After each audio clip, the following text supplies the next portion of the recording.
Welcome to Technology Teatime, where we remind ourselves and educators around the world how we use technology to increase connections with our students and each other.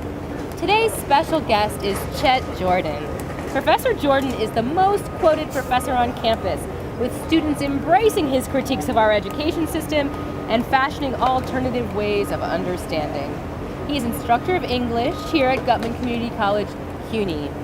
Chet, welcome, and thank you for stopping by today and giving us a few minutes of your time. Thanks for having me. Can I pour you some tea? Sure, thank you. Okay. So, Chet, I was very interested to hear more about how you use the Second Life platform in your courses. Can you tell us a little bit of how that works? Sure. So Second Life is, in tech lingo, a multi-user virtual environment. So it's like The Sims without a plot. Okay. So it's a space to virtually connect with other people in the form of the avatar, which I think everyone's familiar with. So you create your avatar, you go into over 1,000 worlds, you have a choice of what you want to experience, what kind of people you want to hang out with, what kind of events you want to be a part of. And I thought this was going to be a really interesting space to use as an online platform for a course.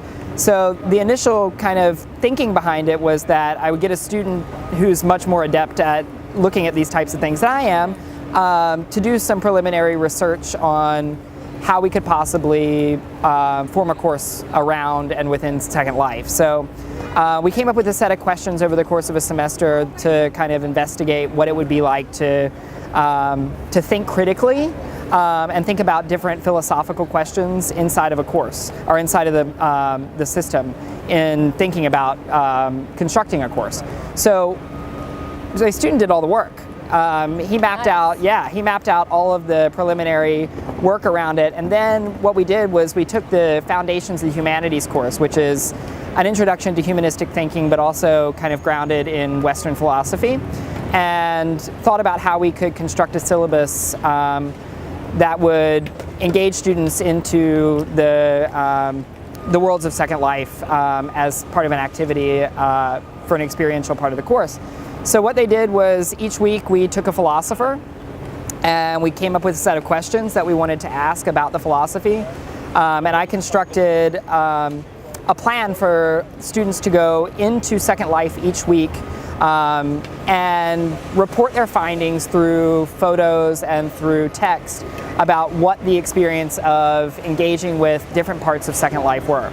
So I think it was a really interesting experiment in how to use this in the classroom. Okay.